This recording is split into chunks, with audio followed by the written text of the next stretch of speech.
자, 오늘 하나님의 말씀 잠깐 보겠습니다. 하나님의 말씀 느헤미야 1장 4절에서부터 11절까지 말씀입니다. 느헤미야 1장 4절에서부터 11절 바로 하나님의 말씀 들어갈게요. 한번 읽습니다. 말씀 받습니다. 시작. 내가 이 말씀을 듣고 앉아서 울고 수일 동안 슬퍼하며 이르되 하늘의 하나님 여호와 크고 두려우신 하나님이여 주를 사랑하고 주의 계명을 지키는 자에게 언약을 지키시며 긍휼을 베푸시는 주여 간구하나이다. 이제 종이 주의 종들인 이스라엘 자손을 위하여 주야로 기도하오며 우리 이스라엘 자손이 주께 범죄한 죄들을 자복하오니 주는 귀를 기울이시며 눈을 여시사 종의 기도를 들으시고 나와 내 아버지의 집이 범죄하여. 오늘 느헤미야 1장 4절부터 11절의 말씀을 가지고 비느헤미야 두 번째입니다. 나만의 성벽 재건 비전의 근거라는 제목으로 함께 좀 말씀을 나누도록 하겠습니다. 자, 여러분 우리나라 인근에 있는 일본과 우리가 좀 마찰이 좀 많죠. 그 마찰을 촉발시키는 것 중에 하나가 많은 게 있는데 그 중에 하나가 바로 이제 독도 문제입니다. 일본은 2005년도 다케시마의 날을 만들었어요. 일본 정부가 만든 건 아니고요. 시마네현 의회가 2005년 3월 16일에 다케시마의 날로 2월 22일을 이제 정하게 된 겁니다. 여러분 이런 소리 들으니까 열이 받아요, 안 받아요? 열이 받아요, 안 받아요? 열이 받죠. 근데 우리만 받은 게 아니라 마산시의 시의원들도 열이 받은 거예요. 그래가지고 2월 20일, 23, 22일 날을 다케시마로 결정했다는 그 보고를 듣자마자 우리 이 마산시 의회 의원들이 모여가지고 6월 19일을 대마도의 날로 제정을 했습니다. 대마도의 날. 대마도의 날. 왜 6월 19일로 했냐면 세종대왕 때 대마도 정벌을 주도했던 이종무 장군이 대마도 정벌을 하기 위해서 출발했던 날이 바로 6월 19일이었대요. 그래서 이 날을 바로 대마도의 날로 이제 제정을 한 겁니다. 대마도의 날을 제정하면 그냥 끝내는 게 아니라 조례를 만들어요. 법은 아니지만 어떤 법의 효력을 가지고 있는 그러한 준칙들을 만드는데 그 조례의 1조가 뭐냐면요. 목적을 주로 1조에 넣는데 이 조례의 목적은 1번 제가 그대로 그냥 박아왔어요. 제1조 목적. 이 조례는 대마도가 대한민국 영토임을 국내외에 천명하며 대마도에 대한 영유권 확보를 그 목적으로 한다.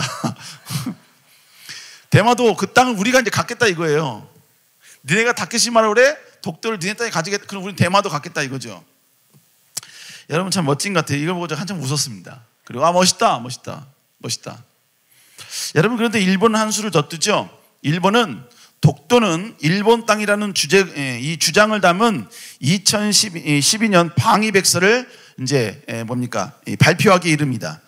여러분 독도는 대한민국 땅인 줄로 믿습니다. 아멘. 뭐 이것 갖고 아멘 할 필요는 없겠습니다만 독도는 대한민국 땅이에요. 그죠? 그렇다면 일본이 자꾸 독도를 자기네 땅이라고 우기는 이유가 뭐냐? 얘네들은요 근거를 갖고 있어요. 그 첫 번째 근거가 뭐냐면 1779년에 이름이 좀 힘들어요. 나가구보 세키스이. 나가보 세키스이가 이 세키스이가 만든 그 지도가 있습니다. 그 지도에 독도가 일본 땅으로 만들어졌다는 거예요. 이렇게 표시가 되어 있다는 겁니다. 근데 이게 다 구라거든요. 원본에 보면 이 세키스이가 진짜로 만들었던 원본을 보면 한반도의 색깔과 울릉도 독도의 색깔이 동일했습니다. 그러니까 이 사람도 이 세키스이도 이 독도는 절대로 일본 땅이 아니다라는 걸 증명해낸 거죠. 근데도 불구하고 일본 놈들은 일본 놈이라면 안 되죠. 일본인들은 일본 정부는 계속해서 자기네 땅이라고 이야기를 하는 것입니다. 뿐만 아니라 이 사람들이 또 하나 주장하는 게 뭐냐면 1905년 1월 28일에 여러분 이 사람들이 독도를 일본 영토로 편입을 시켰다는 거예요. 여러분 그런데 그때는 뭐냐면 일본이 러일 전쟁의 그 발판을 만들기 위해서 한반도 침탈 과정 가운데 여러분요 선언한 것이기 때문에 여러분 효력이 없거든요. 여러분 그럼에도 불구하고 계속해서 그 사람들은 그 나라는 이걸 근거로 해서 독도는 일본 땅이라고 계속 주장하는 겁니다. 그렇다면 대한민국은 독도가 대한민국 영토라는 것을 어떻게 주장하고 있느냐? 여러분 너무나 많아요. 너무나 많아. 자, 여러분 보세요. 이게 한쪽에 있는 게 독도고요. 그 오른쪽에 있는 게 독도가 우리 땅이라고 이야기하는 역사적 근거들입니다. 역사적 근거가 지금 일부러 독도를 배경으로 쭉 이렇게 나열을 해놨어요. 한두 개가 아니에요. 한두 개가 어마어마하게 많습니다. 지금 제가 설교 이전에 왜 독도가 우리 땅이냐, 그리고 그걸 이야기하고 있느냐, 여러분 그걸 이야기하는 이유는 뭐냐? 이 사람들은 다 무엇을 근거로 이야기하냐면 독도를 자기네 땅이라고 이야기하는 그 근거를 제시하면서 계속해서 그 땅은 우리 땅이다라고 이야기를 하고 있다는 것입니다. 근데 그 근거가 뭐예요? 바로 역사입니다. 역사. 그래서 여러분 점점점 이제 뒤로 가면 갈수록 역사 전쟁이 되게 될 겁니다. 힘이 있으면 옛날에 이건 우리 영토였어, 내놔, 그렇게 할 수가 있다는 거예요. 여러분 중국이 동북공정 이미 다 끝난 거예요. 2007년도에 끝난 프로젝트이긴 합니다만, 이 동북공정을 했던 이유가 뭐냐면 얘네들이 어떤 일을 했냐면 지금 보이는 저 세 개 성 있죠. 라오닝성, 지린성, 헤이룽장성, 이 세 개의 성에 있는 역사를 집중적으로 연구한 거예요. 그런데 이 모습 보면 여러분 머릿속에 좀 생각나는 나라가 있지 않아요? 예? 그죠? 그렇죠. 바로 고구려죠. 고구려가 여러분 장성했을 때 바로 저 많은 땅들이 전부 다 고구려였습니다. 그래서 저 많은 지역에 뭐가 있냐면 고구려 유물들이 있어요. 왕이 세운 것들이나 강개토 대왕이나 장수왕이 세운 이 모든 것들이 여기에 다 있다는 것이죠. 여러분 결국 뭐예요? 우리나라가 이제 경제 10위입니다. 조금 더 성장하고 잘하면, 그리고 여러분 남북이 통일되면 결국 우리가 여러분 저기 중국에다가 여기 원래 우리 고구려 땅이었어, 내놔 할 수 있는 가능성이 여기 있는 거예요. 그러니까 지금 동북공정이라는 걸 통해서 중국이 했던 일이 뭐냐면 그 모든 고구려가 우리 대한민국의 옛 영토였다는 그 모든 유적들을 전부 다 회파해버리고 다 무너뜨려버리고 전부 다 제거해버린 겁니다. 그게 결국 동북공정의 아주 중요한 이슈였다는 것이죠. 그들이 계속해서 없애려고 했던 게 뭐냐? 근거입니다. 근거. 역사적인 근거. 그래서 지금 중국 사람들은 계속 뭐라고 하냐면 고구려는 조선의 지방 어떠한 소수 부족 국가였다. 그 사람들은 계속 그렇게 이야기하는 거예요. 왜? 위험성이 있으니까. 뺏길 수 있는 위험성이 있으니까. 그래서 여러분 계속해서 역사를 무너뜨리고 역사를 회파하고 역사를 계속해서 왜곡시키는 이러한 작업들을 하고 있다는 것이죠. 지금 제가 여러분에게 왜 이 말씀을 계속 드리느냐? 여러분 우리는 지금 계속해서 어떤 이야기를 듣고 있냐면 느헤미야가 하나님 나라 영광을 위하여서 자기의 어떤 비전, 예루살렘 성벽을 쌓는 아름다운 비전을 그는 갖게 됐다는 거예요. 그러면 우리가 기억해야 할 것은, 그러면 그가 그런 비전을 갖게 된 근거가 뭐냐 이거예요. 뭘 근거로 그 사람이 그런 예루살렘 성벽을 짓는 그 꿈을 가질 수 있었고, 그리고 우리는 도대체 어떤 근거로 성벽을 짓는 게 느헤미야의 비전이었다고 이야기할 수 있으며, 그리고 또 우리는 어떤 근거로 우리도 다시 한번 우리만의 예루살렘 성벽을 쌓자, 우리만의 비전을 갖자 라고 이야기할 수 있느냐 이거예요. 이 근거를 우리가 명확하고 정확하게 알아야 우리는 다시 한번 내가 꿈을 갖고 비전을 갖고 나만의 예루살렘의 성을 재건하는 데 있어서 때로는 용기를 가질 수 있는 것이고, 때로는 여러분요 어떠한 고난과 역경 앞에서도 다시 일어날 수 있는 힘을 갖게 된다는 것이죠. 오늘 여러분과 함께 이 근거에 대해서 같이 좀 이야기를 나누려고 합니다. 어떻게 보면요 오늘은 약간 추상적일 수 있어.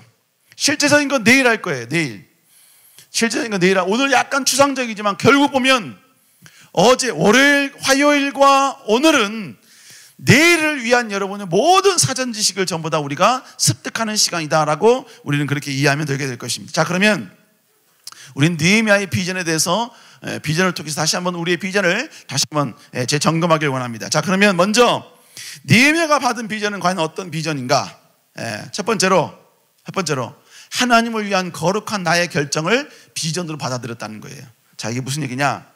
우리는 지금까지 비전 이렇게 이야기하면 우리의 머릿속에 개념 속에는 뭐냐면 하나님이 뭔가 이야기해 주셔야지, 하나님이 뭔가 사인을 주셔야지, 내가 나만의 어떤 목표와 계획을 가지고 이걸 나의 비전이라고 삼았으면 하나님이 그것을 위해서 그게 너의 비전이다 라는 어떤 사인을 주든지 어떤 암시를 주든지 어떤 꿈에서의 어떤 환상을, 뭔가가 있어야지만 그게 비전이 되는 거 아니냐? 우리는 그렇게 생각한다는 것입니다. 왜요? 성경에 보니까 하나님이요, 아브라함에게 나타났을 때 제일 먼저 그에게 비전을 줬을 때 어떻게 했어요? 본문에 보니까 하나님이 여호와께서 아브라함에게 이르시되, 결국 뭐예요? 여러분, 지금 창세기 12장 1절 3절은 우리가 글로 읽고 있죠? 글로 읽고 있어요. 그러나 오늘 이 본문은 아브라함은요, 하나님의 음성으로 듣고 있는 거예요, 지금. 왜? 여호와께서 아브라함에게 이르시되, 말씀하시다고 있잖아요. 그러니까 이 본문은 지금 하나님의 음성을 지금 글로 여러분 묘사해 놓은 거예요. 만약 여러분 아브라함이 살던 시대에 지금 우리 핸드폰에 있는 레코드 기능이 있었으면, 주님 잠시만요, 그 레코드 딱 누르고 말씀하시지요. 그러면 여러분요, 이 음성, 그때 하나님이 아브라함에게 오셨을 때 하시는 그 음성이 어떤 위험 있는 음성인지, 어떤 색깔인지, 이게 다 우리가 알 수 있는 거죠. 근데 그 시대는 그게 없었어요. 그러니까 뭐예요? 다 글로 기록한 거죠. 여러분, 오늘 아브라함은 하나님께 비전을 어떻게 받았냐면 음성으로 직접 받았습니다. 여러분, 이거는 아브라함뿐만 아닙니다. 아브라함뿐만 아니에요. 모세도 마찬가지였어요. 모세. 그리고 여호수아도 마찬가지였죠. 우리가 지금 목자한테 계속 보고 있지요. 여기서 뭐라 그래요? 여호와께서 모세의 수종자 눈의 아들 여호와에게 말씀하여 이르시되, 하나님이 지금 말씀하신 거예요. 뭐를? 여호수아의 비전을 이야기해 주고 있는 거예요. 3절 4절에 보면 뭘 할지를 아주 자세하게 설명해 주고 있죠. 여러분, 우리는 하나님의 음성이 있어야 된다, 어떤 하나님의 사인이 있어야 된다, 어떤 하나님의 지시함이 있어야 된다, 그것만이 진정으로 비전이 될 수 있다, 우리는 이렇게 생각합니다. 근데 여러분, 또 성경에 보니까 야곱 같은 경우는요, 꿈속에서 하나님께서 나타나서 말씀하셨죠. 본문에 보면 뭐라 그래요? 꿈의 본즉, 꿈속에서 여러분요, 하나님이 야곱에게 내가 너를 어떻게 할게, 내가 너를 어떻게 할게, 여러분 하나님이 음성으로 이야기해 주셨다고요. 그러면 우리는 뭐예요? 비전 받으려면 기본적으로 하나님의 음성을 못 듣더라도 꿈속에서 하나님이 뭔가 역사해 주시고, 꿈속에서 하나님이 말씀해 주시고, 이런 거라도 기본적으로 있어야 내가 비전을 꿈꾸고 이게 내 비전이라는 확신 가운데 갈 거 아닌가, 우리는 그렇게 생각할 수 있다는 것이죠. 그러면 반문할 수 있습니다. 그러면 오늘 본문의 느헤미야는 도대체 어떻게 하나님으로부터 비전을 받았냐 이거예요. 어떻게 자신의 인생을 하나님 나라의 영광을 위해서 쓰임받기 위한, 여러분 느헤미야에서 기록된 그 모든 작업들을 하겠다는 이 비전을 받게 되었냐, 어떻게 받았냐 이거예요. 여러분, 중요한 건 뭐냐면요, 눈 씻고 찾아봐도 하나님이 느헤미야에게 나타나셔서 내가 너에게 이걸 명령한다 라고 말한 구절은 단 한 구절도 없습니다. 느헤미야야, 너 이거 해라, 이렇게 너를 쓰길 원한다 라고 말한 구절 한 군데도 없어요. 아니, 그러면 하나님이 느헤미야 꿈속에 나타나셔서 그의 비전을 말씀해 준 거 아닙니까? 아니요, 전혀 그렇지 않습니다. 성경 어디에도 하나님이 느헤미야 꿈속에 나타났다는 구절 전혀 없습니다. 느헤미야 13장 전체를 한번 보세요. 전체를. 여호와께서 말씀하시되 라는 구절이 있나 한번 보세요. 여러분, 그 구절이 있나 한번 보세요. 그 구절 찾은 사람은 저한테 오세요. 기도해 줄게요. 없어요. 없어. 하나님이 느헤미야서가 기록되는 그 기간 동안 하나님의 음성이 기록되거나 하나님의 직접적으로 역사하는 것은 하나도 없다는 것입니다. 그러면 그는 어떻게 예루살렘 성벽을 쌓는 일을 자신의 비전으로 가질 수 있냐 이거예요. 그는 먼저 예루살렘의 소식을 듣게 됩니다. 듣게 돼요. 3절 시작. 사로잡혀 면하고 남아있는 자들이 그 지방 거기에 큰 환난을 당하고 능력을 받으며 예루살렘 성은 허물어지고 성물들은 불탔다 하는지라. 여러분, 이 소식을 듣고 그 다음에 느헤미야는 반응하기 시작을 합니다. 반응하기 시작을 해요. 그래서 뭐래요? 읽어볼까요? 시작. 본문에 보니까 뭐라고요? 내가 그 자리에 앉아서 수일 동안 슬퍼하며 기도했다라고 이야기하는 것입니다. 여러분, 이스라엘 백성들이 하나님이 아브라함에게 주셨던 그 위대한 축복과 약속이 아직도 여러분이 진행 중인데, 그럼에도 불구하고 여러분 하나님의 약속과는 전혀 관계없는 그 여러분의 비참함을 지금 예루살렘 성이 보여주고 있는 거예요. 여러분, 절대로 하나님의 약속은 무너질 수 없다. 하나님의 약속은 절대로 실현되어야 된다. 라는 거룩한 부담감, 거룩한 열정이 그의 마음 가운데 생기게 된. 그래서 뭐예요? 이 모든 일을 하는 데서 가장 필요한 게 뭐냐? 바로 성벽이었던 것입니다. 그래서 느헤미야는요, 이 성벽 쌓는 것이 하나님께서 주신 그 약속을 다시 한번 회복시키는 것이고, 하나님의 이름을 드러내는 일임을 그는 깨달았기 때문에, 꼭 필요한 일이라는 것을 알았기 때문에 그는 예루살렘 성벽을 쌓는 일을 내가 해야 될 일로 그가 결정한 거예요. 그가 받아들인 거예요. 그가 수용한 것입니다. 여러분, 이렇게 자기가 하나님 나라 영광을 위하여서 자기 마음 가운데 내가 이렇게 하나님의 존귀함과 영광을 드러내겠습니다 라고 결정한 영역, 결정한 방법, 결정한 목표, 이것이 느헤미야의 비전이 되었다는 것입니다. 여러분, 중요한 게 뭐예요? 여러분, 아직 여러분들에게 하나님의 음성이 없을 수 있습니다. 하나님의 어떤 지시하심이 없을 수도 있어요. 하나님이 여러분 꿈속에 나타나셔서 여러분에게 넌 이렇게 하려고 내가 널 이 땅에 보냈다, 내가 널 이렇게 쓰겠다, 여러분 그런 메시지, 그런 꿈 전혀 여러분 다 없을 수도 있습니다. 여러분, 그렇다고 해서 우리가 전혀 꿈이 없는 채로, 비전이 없는 채로 그냥 살아가는데 급급한 인생을 살아도 되느냐? 그건 절대로 아니라는 거예요. 내가 여러분의 비록 그런 것이 없을지라도 내가 하나님의 영광을 위해서 도전해야 될 영역, 쟁취해야 될 영역, 모두가 여러분의 이 땅의 모든 전 영역이 하나님이 아닌 불법과 사단의 여러분의 통치 가운데 있는 이 시대 가운데 하나님의 공법을 실현시키고, 내가 여러분 침공할, 내가 침노할 그 지역에 가서 그곳을 다시 한번 하나님이 원하는 지역, 하나님이 원하시는 그런 아름다운 문화, 아름다운 하나님의 말씀이 여러분이 통치하는 그 땅, 그 지역으로 만들겠다는 여러분 거룩한 마음 가운데 결정과 판단이 있다면 그것은 나의 비전이 될 수 있다는 거예요. 내가 하나님께 쓰임받을 수 있는 위대한 능력이 될 수 있다라는 것입니다. 여러분, 그러면서 이제 뭐예요?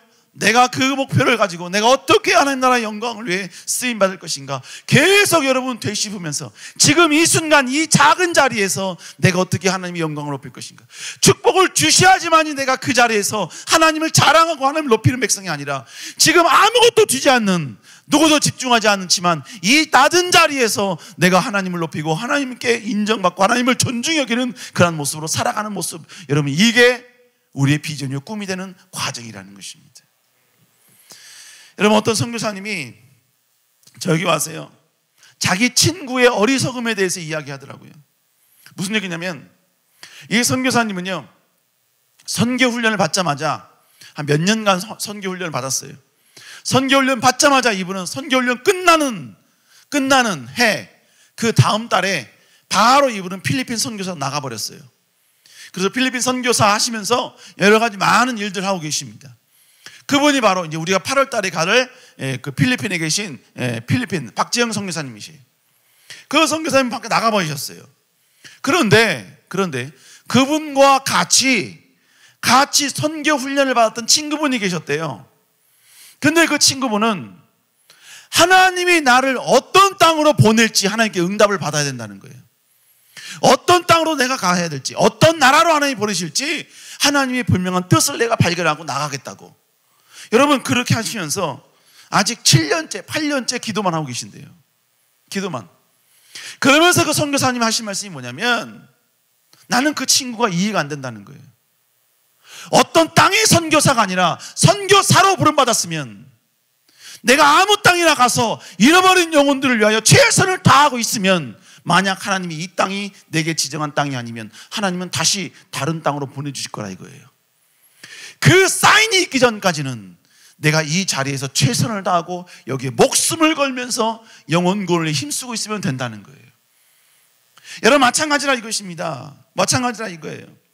나는 이것이 하나님의 꿈인지 하나님의 비전인지 나는 음성을 듣고 확인해야 돼. 이게 진짜 하나님의 뜻인지 나는 꿈이라도 나타나서 하나님 역사해야 돼. 아니요, 그렇지 않습니다.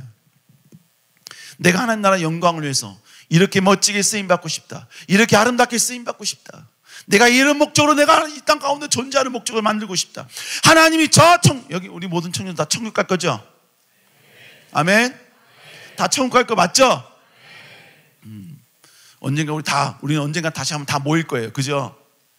다 모일 거예요. 천국에 다 모이잖아요. 그죠? 누구도 절대로 천국 안 오는 거 없기? 아시겠죠? 다 천국 오셔야 돼요. 여러분, 그 천국에서 하나님이 우리에게 말씀하시되, 네가 70년 동안, 80년 동안, 90년 동안 이 땅에 살면서 뭐 하다 왔니? 라고 이야기했을 때, 하나님, 나는 이런 비전을 품고 나는 이렇게 해서 이 비전을 위해서 난 이렇게 전진하다가 이렇게 왔습니다 라고 말할 수 있는 사람이 되어야 되는 거예요. 아멘. 그거는요, 내가 그냥 정하면 돼. 내 마음 가운데 거룩한 뭡니까? 부담감이 생기고 그것에 대한 꿈이 생기고 그렇게 하고 싶고 그것이 하나님의 영광이라면 여러분 그렇게 결정하면 된다고요. 나는 교회 어떤 장로님 보니까 미국에 호주에 40불을 들고 왔더라고요. 40불 들고 왔는데 이분이 호주 비행장에 내리자마자 비행장 에어포트에서 밖에 나가지도 않고 그 현장에서 무릎 꿇고 하나님께 3가지를 서원했더라고요. 첫 번째, 내가 호주 땅에서 최고로 하나님께 11조 많이 내게 하는 사람 되게 해주십시오. 두 번째, 전 세계에 내가 10개의 교회를 짓게 해주십시오. 그리고 또 하나 맨 마지막이 내가 모든 사람에게 복 있는 자가 되게 해주십시오. 근데 결론은 뭐냐면 그분은 그걸 이루셨어요. 그걸 이루셨습니다. 400불인가 우리나라 돈은 거의 40만 원 돈인데 그걸 가지고 가신 분이 맨 처음부터 학원 여러 가지 많은 일을 하다가 학원 일을 하는데 건물이 필요했대요. 건물이. 그래서 이분이 어떻게 하냐면, 하나님, 내가 11조를 많이 내려면 건물이 있어야 됩니다.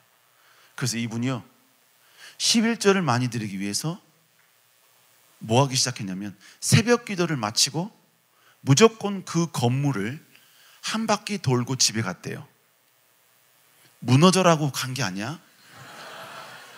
여리고성처럼 무너져라 그래서 무너진 게 아니라 오직 이 땅은 이 건물은 내 건물이 되게 해주십시오. 그 비전과 목표를 가지고 계속 돌았다는 거예요. 매일 비가 오나 눈이 오나 매일 돌았다는 거예요. 그렇게 돈 지 3년 만에 그 건물을 샀다는 거예요. 건물을 샀다는 겁니다.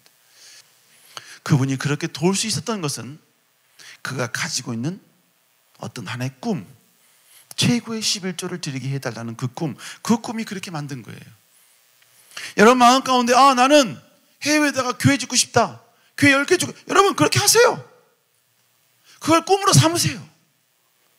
그리고 여러분 거기에 최선을 다하세요. 내가 이 회사에 들어가야 되는 이유, 교회 10개 지으려면, 멋지게 지으려면 회사에 가서 돈 많이 벌어야 되니까, 승진해야 되니까 그렇게 도전하는 거예요. 과거에 한번 말했죠. 우리나라의 정화조 사업, 여러분 화장실 이렇게 정화조 내려가는 그거 있죠. 그 정화조 사업 하시는 집사님이 있어요. 이분은요 선교에 대한 비전이 있어요. 그래서 어떻게 하면 그 정화조 사업에서 번 돈으로 이분은 캄보디아에다가 현지 교회를 어마어마하게 크게 지었어요. 그리고 현지인들을 계속 전도하면서 현지 목사님을 세워서 계속 그들에게 복음을 전하기 시작합니다. 지금 거의 한 400명, 500명 됐다고 얘기를 들었어요. 예. 근데 그분은 그걸로 끝나지 않아요. 교회가 성장했지요. 그리고 이분이 계속해서 뭐냐면 현지 목사님과 그리고 여러분 계속해서 여러분 선교음을 계속 그 교회에 보내고 있어요. 그걸로 끝난 게 아니라 그분은 꼭 1년에 한 번 여름에 들어와서요 거기 있는 멤버들하고 함께 캄보디아 여기저기를 돌아다니면서 복음 이 잔치를 해요.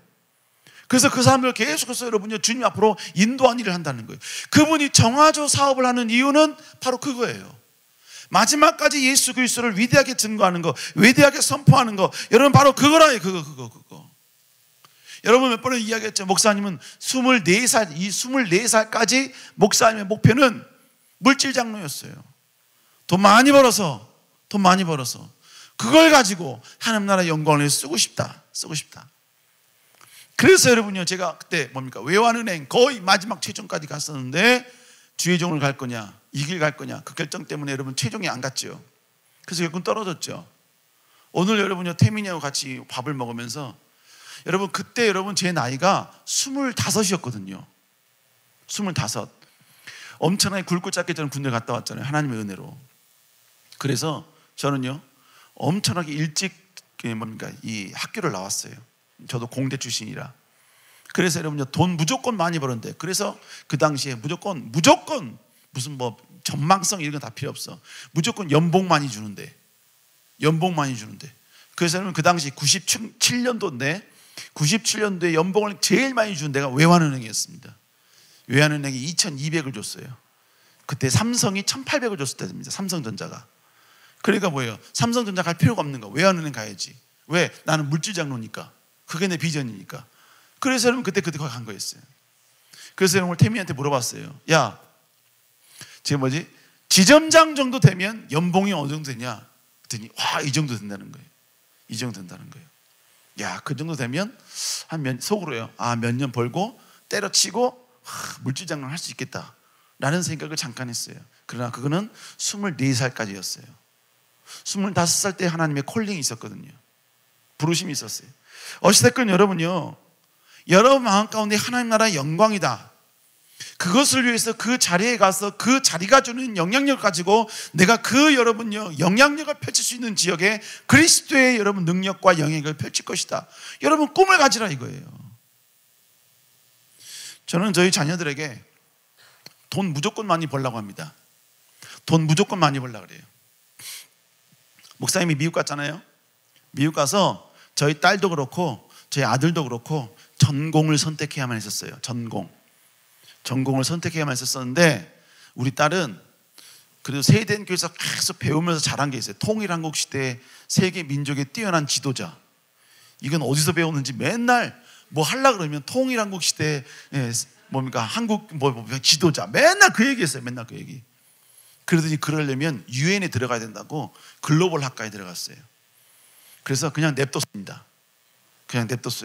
그리고 끝나고 나서 한 2학년쯤 됐을 때 다시 불러서 이야기를 했습니다. 아무개야, 딸아. 이름을 호명하면 안 되니까. 딸아, 너 글로벌 학과 나오면 너 완전 쪽박차. 너 아무것도 안 돼. 그리고 너 유엔에 가봤자 유엔은 어마어마하게 타락한 곳이야. 여러분, 유엔에는 레즈비언도 많고 게이도 많고 엄청나게 많거든요. 거기는 다 다양성과 포용성의 최고치에 달하기 때문에 네가 그곳에 가서 하나님 나라 영광을 위해서 하기는 쉽지 않을 거야. 그리고 유엔 들어가기 쉽지 않아. 최소한 3개의 언어를 해야 되는데 어떻게 그걸 할 수 있겠냐. 그럼 어떻게 하느냐? 돈 많이 버는 데로 가라. 그래서 전공을 바꿔버렸어요. 그리고 우리 아들도 전공을 누나가 하는 거랑 똑같은 걸 했어요. 왜 그랬을까요? 돈 많이 버니까. 근데 여러분 중요한 게 뭐냐면 돈 많이 버는 게 제 목표가 아니에요. 제가 여러분 그렇게 이야기하면서 우리 자녀들에게 계속 하는 말이 뭐냐면 너희는 해외에다가 교회를 100개씩은 지어라 이렇게 이야기해요. 교회 100개씩을 지어라. 대답을 잘 안 하더라고요. 어느 날 제가요 100개를 이야기하다가 말 안 해서 나중에 너희들 100개씩 지을 거지? 그랬더니요 소스라치게 놀라면서 100개씩? 각자? 둘이 합쳐서 100개 아니었어? 아니야, 아빠는 무조건 100개야. 100개. 각 사람마다 100개. 여러분, 제가 왜 여러분께 이야기 드리느냐, 돈 많이 버는 게 비전 될 수 있나요? 비전 될 수 있습니다. 왜요? 그게 비전을 이루는 도구가 되니까요. 도구가 되기 때문에 그런 거예요. 물질이 목표가 아니에요. 명예가 목표가 아니에요. 권력이 목표가 아닙니다. 그걸 통해서 뭐예요? 하나님 나라 영광을 위해 쓰임받는 도구로 쓰겠다는 거예요. 여러분, 목사님도 여러 군데에 이 회사에 들어가서 설교를 합니다. 신우회라는 게 있어요. 신우회 들어가서 설교를 하잖아요. 근데 여러분, 신우회 어떤 직급이 계신 분이 오느냐에 따라서 신우회 분위기가 완전 달라요. 완전 달라. 어떤 신우회 갔는데 거기에 여러분요, 회장님이 여러분요, 장로님이셔. 그분이 거기에 참석을 했어요. 거기에 참석했는데 일반 회사, 여러분 일반 공기업이에요. 공기업인데 이분이 오시자마자 뭐였냐면, 우리 공기업에서 전도잔치 하자, 전도잔치 하자. 여러분, 그래가지고 뭡니까? 막 잔치 준비하고 막 그랬다니까요. 이게 가능한 이유가 왜 그래요? 여러분, 사장이라는 그분이 크리스찬의 마인드를 가지고 그 사장이 가지고 있는 권세를 하나님 나라 영광을 위한 긍정적으로 사용하겠다는 마음을 품으니까 그게 가능하게 되더라는 것입니다. 여러분, 그러니까 어떤 모습인지 상관없습니다. 그 목표로 여러분요, 전진하면 되는 거예요. 누가 저한테 와서 그런 얘기합니다. 목사님, 세이덴타운 프로젝트 비전을 어떻게 받으셨습니까? 하나님께서 어떻게 말씀해 주셨습니까? 저는 그분께 그럽니다. 세이덴타운 프로젝트는 이렇게 하라라고 하나님이 한 번도 나한테 말한 적이 없어요. 이렇게 했으면 좋겠다라고 꿈속에 나타나서 말한 적 한 번도 없습니다. 계속 기도하다 보니까 거기에 지혜가 생기고 사람을 만나게 되고, 여러분 계속해서 방법이 만들어지게 되더라는 거예요. 여러분, 결국 뭘 말하는 겁니까? 하나님께 비전을 달라고 하면서 하나님의 음성을 달라, 하나님이 어떤 사인을 달라, 하나님이 어떤 여러분과 환상을 보게 해달라. 여러분, 그건 절대로 일어날 수가 없어요. 지금 이 시대에는. 물론 특별한 사람에게 일어날 수 있지만, 여러분, 하나님 나라 영광을 위한 일에 내가 일에 쓰임받고 싶다라는 목표가 있으면 그걸 여러분 비전으로 삼으세요. 아멘. 그리고 여러분 지금 어느 위치, 어떤 자리에 있든지 간에 그 자리에서 최고가 되기 위해서 노력하십시오. 아멘. 직장에 들어갔으면 여러분 팀의 팀장 자리에 한번 앉으셔서 그 자리에 앉아서 기도하세요. 내가 이 자리에 앉을 수 있게 해달라고. 그리고 팀장 자리에 앉았으면 그 다음 뭐예요? 그 윗선 부사장님 자리나 사장님 자리 아무도 없을 때 그냥 몰래 들어가서 한번 앉고 방구라도 끼고 오세요. 여긴 주님 내 자리에 가겠습니다. 그래서 뭐예요? 내가 하나님 나라 영광을 위해 다시 한번 아름답게 쓰임받는 존재가 되겠습니다. 하나님이 거기에 사장되란 말 없어요? 그러나 여러분, 내가 사장이 되어서 위대하게 쓰임받겠다, 하라 이거예요. 아멘. 여러분, 그럴 수 있게 다시 한번 여러분 축복합니다. 옛날에 몇 번 이야기했죠. 어떤 청년이 단합대회 갔는데 맨날 술 처먹는다고. 회사 들어가는데 맨날 술 처먹는다고. 이 청년이 내가 과장 되면 내가 이거 다 바꿔버리라 그래서 과장 될 때까지 정말로 내가 고생 많았어요. 자매인데 그냥 날밤 새면서 남들이 안 해도 될 일들을 막 하면서 정말 열심히 했어요. 걔 얼굴 보면 화장도 잘 안 해요. 쟤 화장했으면 좋겠는데 화장을 잘 안 해. 그리고 얼굴에 막 맨날 뭡니까 막 피곤에 쪄들어 있으니까 막 여기저기 막 푸석푸석하고 막 허연 게 막 올라와 있고, 얼굴에 입술도 맨날 뭡니까 이렇게 막 허옇고. 그 정도야. 그 정도. 너 왜 이렇게 얼굴이 이 모양이냐? 그러면 목사님, 내 과장이 돼야 될 목표가 있거든요. 내가 과장에 대해서 내가 이 회사를 내가 진짜 다 씹어먹으려고 하고 내가 지금 과장이 되려고 이렇게 하고 있습니다. 결국 이 청년이 과장이 됐어요. 과장이 되더니 그냥 뭡니까 이 단합대회 그 회식 문화를 완전히 다 바꿔버렸어요. 그래서 옛날에 맨날 술 먹고 2차, 3차, 4차까지 가던 애가 그렇게 있던 문화를 이제 공연 보러 가고 연극 보러 가고, 그 다음 또 뭐예요? 무슨 콘서트 가고, 그리고 뭡니까 그 연탄 날르기 막 이런 데 가고, 막 이런 걸 다 바꿔버렸어요. 처음에는요 막 불만이 장난이 아니었대요. 왜? 술을 마셔야 되는데, 퍼 부어야 되는데 그걸 못하게 하니까. 근데 뭐예요? 누구도 거기에 말을 못해. 왜? 과장이니까. 그리고 과장의 권한이니까 누구도 아무 말 못해. 이 청년이 그렇게 하고 나서 한 6개월 정도 하니까요, 이제는 완전히 그 청년 때문에 다른 부서가 영향을 받고, 그래서 그 회사 전체가 여러분요 이 청년의 계획에 따라서 모든 게 다 움직이기 시작하더라는 거예요. 이게 결국 뭐예요?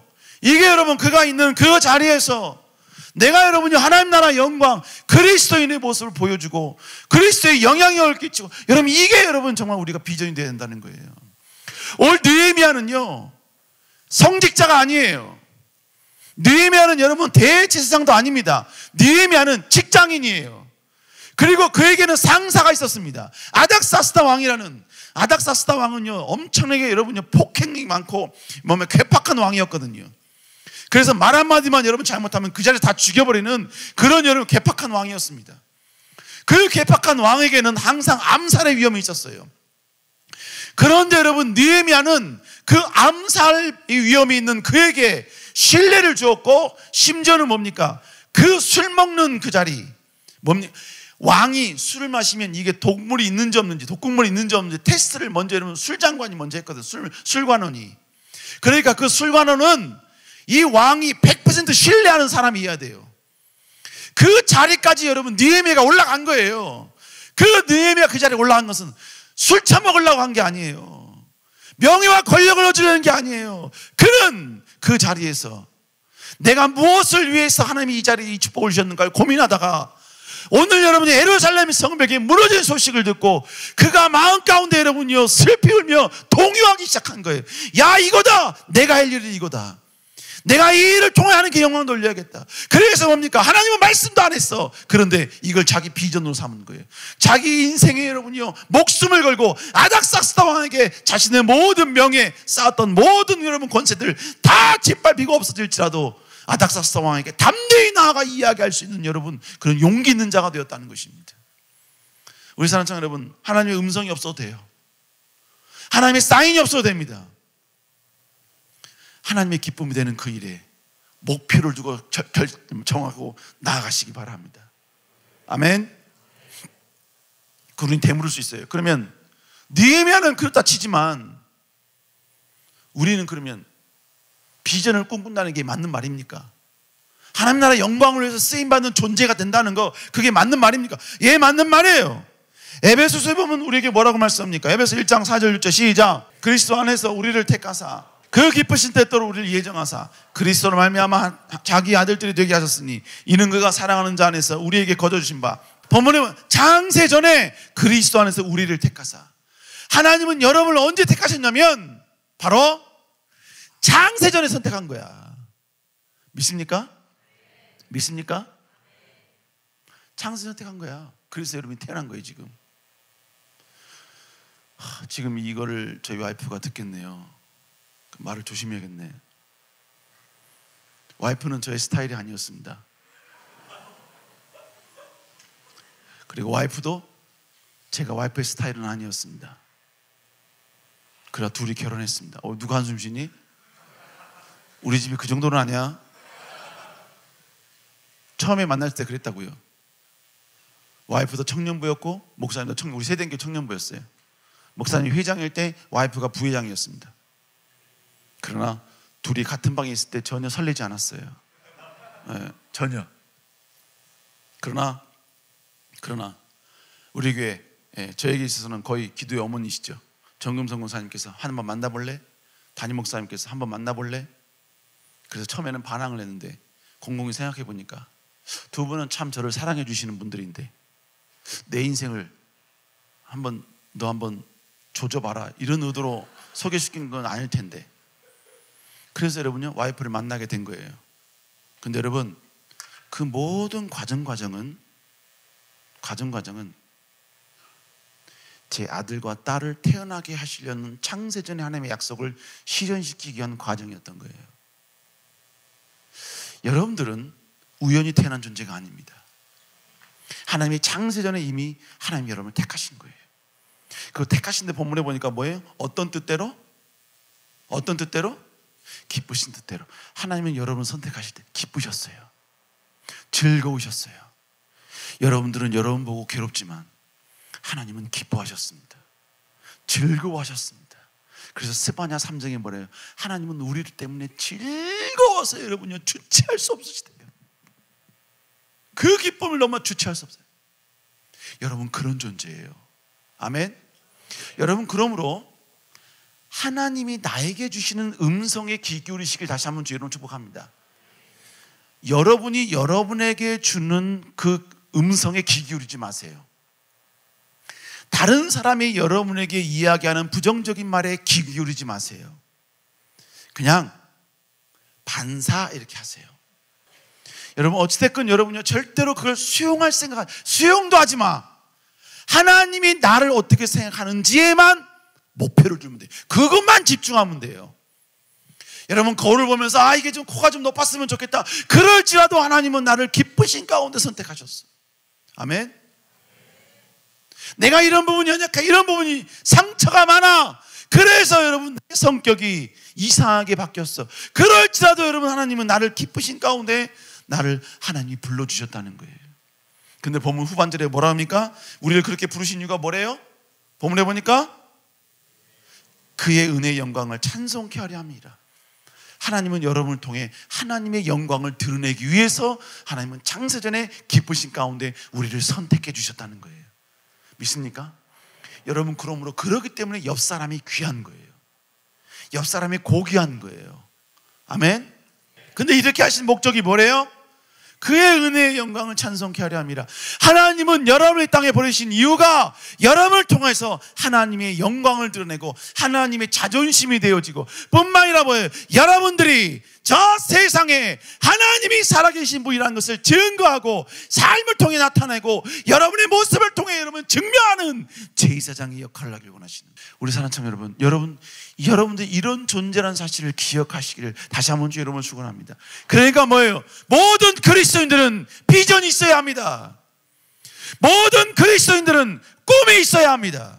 모든 그리스도인들은 내가 살아가는 이유가 있어야 되고 내가 살아가는 목적이 있어야 되고 내가 왜 물질을 얻어야 되고 내가 왜 명예를 얻어야 되고 내가 왜 잘 나가야 되는지에 대한 분명하고도 명확한 이유가 있어야 되는 거예요. 아멘. 아멘. 여러분 이런 꿈과 비전 있는 사람은요 기도하게 돼 있어요.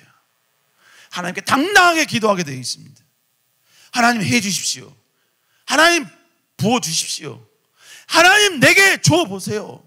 주십시오. 내가 이걸 통해 영광 돌리겠습니다. 여러분 또 하나 중요한 건 뭐냐면 하나님은 여러분을 이 땅에 보내신 것에 대해서 전혀 후회가 없으시다라는 것이죠. 읽어볼까요? 시작. 하나님의 부르심에는 후회가 없으시다. 여러분을 부르신 것 하나님은 절대로 후회하지 않으십니다. 아멘. 목사님도 때로는요 어떨 때 보면 나 자신을 좀 뭐랄까요 학대 내지는 좀 자학할 때가 가끔 있습니다. 어떻게 보면 하나님이 나보다 훨씬 더 똑똑하고 나보다 훨씬 더 지혜롭고 나보다 훨씬 더 뭡니까 좀 능력 많은 사람이 청년부를 이렇게 컨트롤하고 청년부에 몸에 왔으면 우리 청년들이 더 은혜 받을 텐데 청년들이 더 성장할 텐데 하나님 더 뭡니까 저거 할 텐데 그에 비해서 내가 내 자신이 너무 좀 뭐랄까요 좀 한탄스럽다 그럴까요? 좀 부족함을 좀 느낀다 그럴까요? 그러나 중요한 것은 하나님은 나를 부르신 것에 대해서 후회가 없으시다는 거예요. 여러분을 부르신 것에 대해서 하나님은 절대로 후회가 없으십니다. 후회가 없어요. 그러니까 여러분 꿈을 갖는 것에 대해서 당당하세요. 꿈을 갖는 거에 부끄러워하지 마세요. 꿈을 갖는 거에서 위축되지 마세요. 여러분 충분히 꿈을 가질 수 있는 자격이 있습니다. 아니 꿈을 가져야 돼요. 꿈이 있어야 됩니다. 그리고 그 꿈이 여러분 움직여야 돼요. 여러분 꿈은 20대의 어떤 전유물이 아니에요. 꿈은 결혼하기 이전에 청년들만이 가져야 되는 게 아니에요. 결혼한 사람도 늙은이도 꿈을 가질 수 있어요. 그가 그리스도인이라면 하나님 나라 영광을 위해 쓰임받고 싶은 열정이 있다면 여러분 그는 누구든지 꿈을 가질 수 있어야 됩니다. 꿈이 있어야 돼요. 아멘. 여러분 이런 여러분들 수 있기를 다시 한번 주 여러분 축복합니다. 이 말은 결국 뭔 말인 겁니까? 하나님은 여러분들에게 하나님 나라 영광을 위해 여러분 각자가 세워야 될 여러분 각자가 재건해야 될 여러분만의 예루살렘이 있다는 거예요. 성벽이 있다는 거예요. 그 예루살렘 성벽을 여러분이 지어야 된다는 거예요. 만들어내야 된다는 것입니다. 그럴 수 있길 다시 한번 주 여러분 축복합니다. 두 번째로 하나님의 비전은 하나님의 약속의 근거에 된다. 약속의 근거. 자 여러분 오늘 우리들은 성경에 등장하는 많은 스토리에 집중합니다. 그러나 제가 계속해서 이야기한 게 뭐예요? 우리는 스토리에 집중하는 게 아니라 바로 하나님께서 우리에게 주신 약속, 이미 여러분의 성경 전체의 모든 스토리의 그 베이스, 기저에는 하나님의 약속이 있어요. 아브라함에게 허락하셨던 그 약속들을 내가 어떻게 실천하는지를 계속해서 하나님 보여주고 있는 거예요. 이건 지금도 마찬가지예요. 그리고 예수 그리스도가 오심을 통하여 이 모든 약속이 성취되고, 이제는 예수 그리스도를 통하여서 우리에게 하나님의 위대한 약속을 다시 한번 실천하고 역사가 일어나기를 원하신다는 것입니다. 여러분, 그 약속에 여러분 처음이 뭐라 그랬어요? 바로 하나님이 아브라함에게 주신 약속이라고 그랬죠. 여러분, 이 약속을 근거로 느헤미야가 보니까 완전 여러분이 그 시대가 패한 거예요. 완전 무너져 버린 거예요. 여러분, 그래서 느헤미야는 꿈을 품기 시작해요. 그런데 그 꿈을 품고 있을 때 느헤미야가 여러분 시작한 게 뭐냐? 자, 느헤미야 1장 1절에 읽어볼까요? 시작. 여러분, 지금 계속해서 제가 올 화요일날 이야기했던 것처럼 여러분, 이 본문은 하나님께서 약속하신 그 약속이 완전히 철저히 무너진 상황 가운데 있는 거예요. 하나님께서 반드시 축복해서 그 축복을 통하여 온 땅에 하나님의 존재를 알려야 될 이스라엘 백성들이 오히려 믿지 않는 자들보다 완전히 여러분요 패역한 상황 가운데 있는 거예요. 여러분, 이 상황이 이대로 절대로 유지될 수 없기 때문에 느헤미야는 예루살렘 성벽을 재건하겠다고 이야기한 겁니다. 결국 예루살렘의 성벽을 재건하겠다는 그 이유, 그 근거가 뭐였었느냐? 바로 하나님의 약속이었다는 것입니다. 하나님의 약속. 그래서 1장 7절 읽어볼까요? 시작. 본문에 보니까 명령과 계명 율례 지키지 않았다 그랬죠. 그래서 결국 어떻게 됩니까? 1장 8절에 보니까 여러분 결국 뭐예요? 하나님께서 명령 지키지 않으면 흩어버린다, 이에 명령했다는 겁니다. 그러면서 여러분 1장 9절에 그는 다시 하나님의 약속을 들먹거립니다. 약속을 다시 한번 하나님께 내세워요. 뭐라고 읽어볼까요? 시작. 만일 내게로 돌아와 내 계명을 지켜 행하면 너희 쫓긴 자가 하늘 끝에 있을지라도 내가 거기서부터 그들을 모아 내 이름을 두려고 택한 곳에 돌아오게 하리라 하신 말씀을 이제 청하건대 기억하옵소서. 무슨 얘기입니까? 하나님, 우리가 범죄하여서 하나님의 징계를 받아 온 땅에 흩어져 있을지라도 다시 하나님께 돌아와 하나님의 명령과 언약을 생각하여 그 언약을 다시 한번 이루겠다고 주께 돌아오면 하나님께서는 다시 세우신다고 약속했지 않습니까? 그 약속을 내가 이루겠습니다. 내가 예루살렘 성벽을 재건함으로 내가 그 모든 걸 성취하는 그 시작점이 되겠습니다. 여러분, 지금 느헤미야는 꿈을 꿀 때 그 꿈을 허무맹랑하게 꿈꾼 것이 아니라 철저히 하나님의 약속을 근거로 지금 그는 하나님께 기도하고 있고 하나님께 간구하고 있다라는 것입니다. 여러분, 우리도 마찬가지예요. 우리가 꿈과 비전을 가질 때 어떤 걸 근거로 여러분의 비전을 가질 것이냐? 여러분, 그건 결론적으로 이야기하면 우리는 하나님의 약속에 근거한 꿈과 비전이어야만 된다는 거예요. 그렇다면 우리는 다시 한번 질문을 하나 던질 수 있어요. 그렇다면 구체적으로 내가 하나님 나라 영광을 위해 쓰임받는 존재가 되기 위해서 어떤 목적을 가지고 비전을 가져야 되냐는 거예요. 어떠한 여러분 말씀을 근거로 우리가 비전을 가져야 되냐 이거예요. 여러분, 창세기 12장 1절에 보면 1절, 2절, 3절에 보면 맨 끝에 뭐라고 말했어요? 내가 너로 말미암아 복을 얻을 것이다. 모든 족속이 너로 말미암아 복을 얻을 것이다 라고 이야기하죠. 근데 여러분, 모든 민족이 복을 얻는다는 이 표현은 물질적인 복도 의미하지만 또 다른 의미에서 뭘 말하냐면 바로 구원을 이야기하는 거예요. 모든 것 다 생략하고 결론만 이야기합니다. 모든 민족이 너를 통해 복을 받는다. 여기서 너라는 표현은 아브라함뿐만 아니라 아브라함의 후손을 이야기하는 거예요. 모든 민족이 아브라함 후손을 통해 복을 받는다. 근데 여러분, 아브라함 후손들 가운데 모든 민족에게 복을 끼친 사람이 누가 있어요? 없어요. 유일하게 한 존재가 나타나기 시작합니다. 그 존재가 누구였어요? 바로 예수 그리스도였어요. 아브라함의 족보. 그래서 여러분, 이스라엘 백성들은 아브라함의 그 족보를 되게 중요시 여겨요. 왜?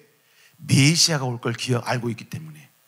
하나님이 메시아를 보낸다는 약속을 그들이 받았기 때문에 그 메시아를 기다리고 있거든요. 그런데 하나님이 메시아이신 예수 그리스도를 주신 거야. 그리고 예수 그리스도께서 결국 어떻게 하셨습니까? 십자가에서 여러분 모든 백성들에게 예수 그리스도를 믿기만 하면 구원을 주시겠다라고 명령하신 거예요.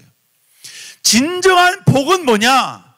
내가 이 세상에서 잘 먹고 잘 살고, 여러분 그게 복이 아니에요. 진짜 복은 뭐냐? 진짜 하나님의 일, 하나님이 원하시는 일은 뭐냐? 예수 그리스도를 믿어 구원 얻는 것입니다. 그래서 여러분 요한복음 6장 29절 읽어볼까요? 시작. 하나님의 일, 하나님의 계획, 하나님의 목표, 이게 뭐냐? 바로 하나님께서 보내신 일을 믿는 거라는 거예요.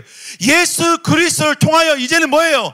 아브라함에게 약속하셨던 것처럼 모든 민족이 내 자손, 즉 예수 그리스도를 통하여 복을 받게 될 것이다. 그 복이 뭐예요? 구원이라는 이야기예요. 그러니까 여러분, 아브라함에게 주셨던 이 약속은 결국 메시아를 통하여 온 땅이 예수 그리스도를 믿게 하는 이 놀라운 축복의 약속을 주시겠다는 여러분 약속이었던 것입니다. 그것이 결국 예수 그리스도를 통해 성취된 거예요. 그래서 여러분 예수 그리스도께서 오셔서 뭐라고 이야기합니까? 읽어볼까요? 시작. 내가 길이요 진리요 생명이니 아버지께로 올 자가 없다는 거예요. 아버지께로. 그러면서 여러분 예수님께서 우리가 여러분 영생을 얻는 게 이유가 방법이 뭐였어요? 예수 아들을 믿는 자는 영생이 있고. 결국 여러분 예수 그리스도를 아버지 뭡니까? 아브라함을 통해서 모든 민족이 복을 받겠다 하신 이 모든 약속은 어떻게 우리에게 임재하게 되느냐? 바로 예수 그리스도를 믿음으로써 이 모든 복이 우리에게 임하게 된다라는 것입니다. 여러분 믿습니까? 여러분 그래서 결국 뭐예요? 여러분 하나님께서 우리에게 바로 이 제사장 나라가 되어주겠다라는 것은 뭡니까? 옛날에는 이스라엘 백성들에게만 제한돼서 이스라엘 백성들이 제사장 나라가 돼서 이들이 하나님을 온 백성들에게 소개하는 일을 하게끔 하셨는데, 이제는 더 이상 예수 그리스도 하나님께서는 이스라엘 백성들에게 주셨던 이 사명 이대로 하실 수가 없었어요. 그래서 뭐예요? 예수 그리스도를 이 땅에 보내시고 예수 그리스도를 통하여서 바로 온 땅에 제사장 나라, 제사장 민족이 되는 것을 원하셨다는 것입니다. 자 여러분, 그래서 주님께서 우리에게 뭐라고 말씀하시느냐 한번 읽어볼까요? 시작. 자, 여기서 본문에서 이야기하는 게 너희는 택하신 족속이래. 원래 택하신 족속은 누구였어? 이스라엘 백성들만이었어요. 하나님이 제사장 나라를 되게 해주겠다는 건 이건 누구에게 준 거예요? 아브라함과 아브라함 후손들에게 준 거 아닙니까?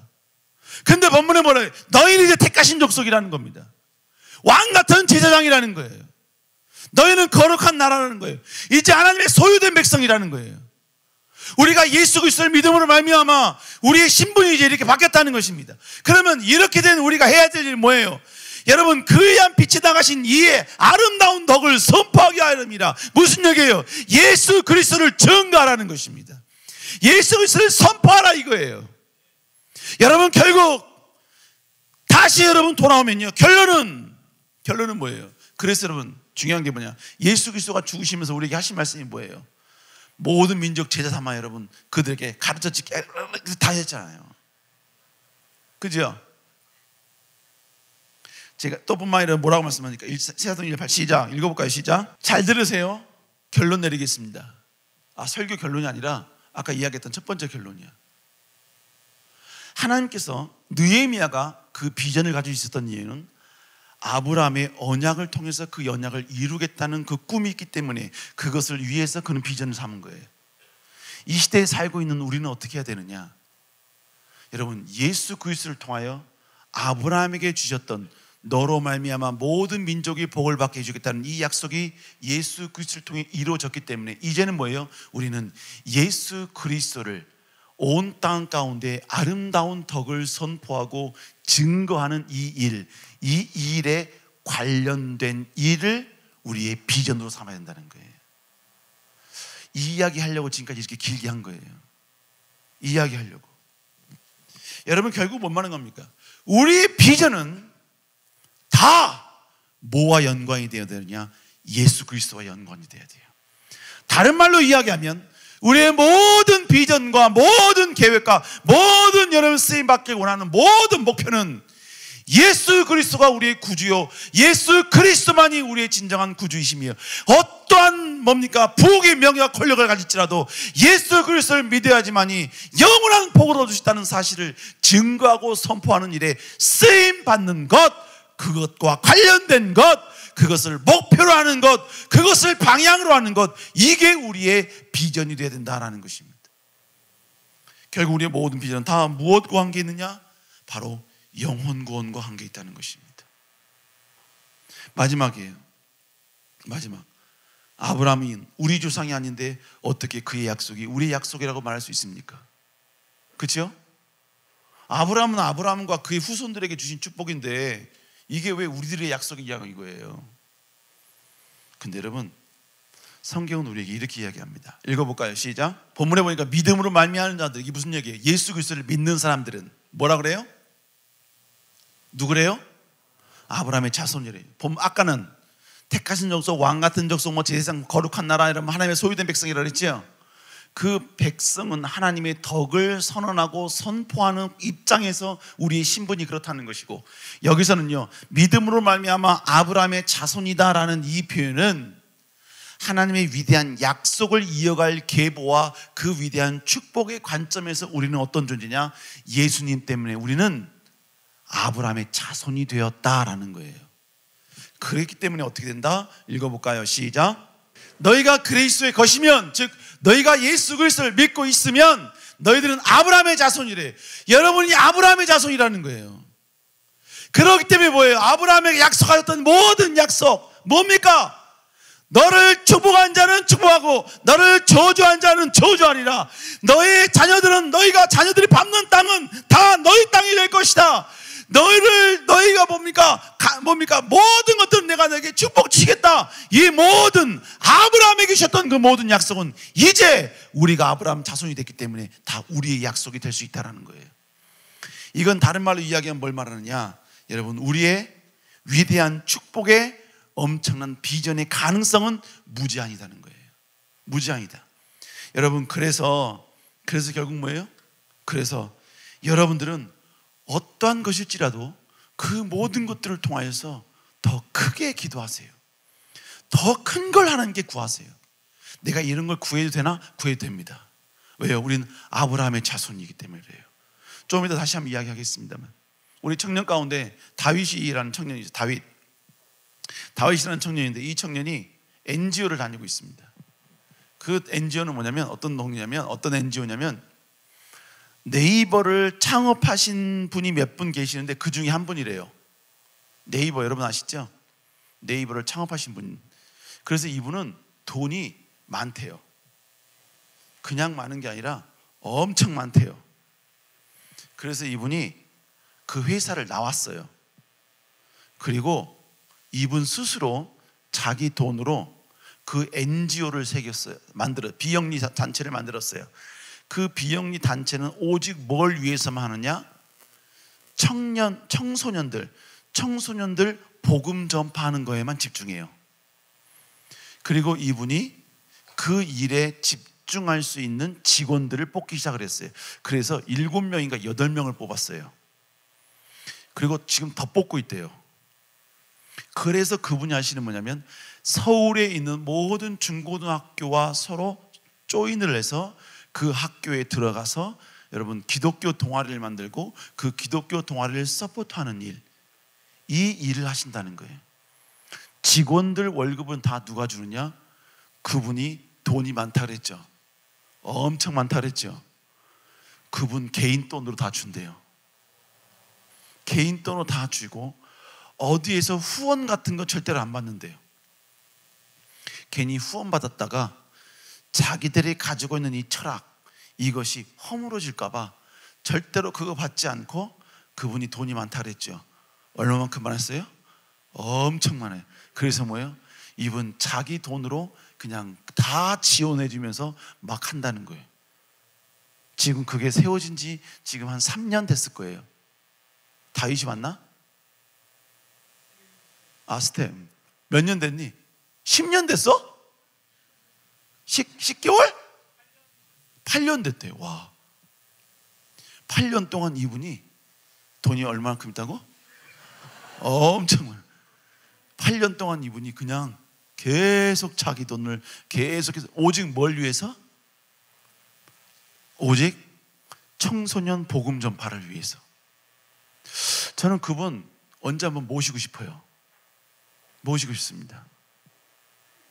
우리 청년들에게 왜 하나님이 자기에게 명예와 권력을 주셨는지, 왜 그분에게 지식을 줬고, 왜 여러분이 그걸 창업할 수 있는 위대한 어떤 퀄리티를 주셨고, 그리고 그것이 여러분 완전히 이루어졌을 때, 그의 나이 50대 되었을 때, 50대 초반에 그걸 다 때려치고 나와가지고 그 여러분 복음 전파를 위해서 그 사역을 하는 그 모습, 너무 아름다워. 너무 아름다워.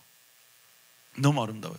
그래서 다윗이한테 그분 설교 잘하냐고 여쭤봤더니 다윗이가 잘한다고. 그래서 하여간 지금 고민 중이에요. 지금 고민 중입니다. 어찌됐건 여러분이 어떤 식으로든지 꿈을 크게 가지라 이거예요. 크게 생각하라 이겁니다. 아멘. 자, 마지막 하나님의 영광을 위한 형통을 여러분 구하시기 바랍니다. 느헤미야 1장 11절 읽어볼까요? 시작. 중요한 게 뭐예요? 오늘 종이 뭐하여? 형통하여. 이 사람은 형통을 하나님께 구하고 있습니다. 형통을. 그러면서 후반절에 보니까 이 사람들 앞에서 뭘 잊게 해달라? 은혜를 잊게 해달라. 이 사람이 누구예요? 아닥사스다 왕입니다. 괴팍했던 아닥사스다 왕이에요. 말 한마디 잘못하면 옆에 술 관원이라 할지라도, 왕을 위해서 모든 걸 헌신한 사람일지라도 옆에서 목 댕강 칠 수 있는 그 왕이에요. 그 왕에게 긍휼을 구하는 이유가 뭐냐? 자신의 비전 때문이었어요. 비전 때문에. 하나님이 우리에게 아브라함의 후손들, 아브라함의 자손들에게 어떤 축복을 말씀하셨습니까?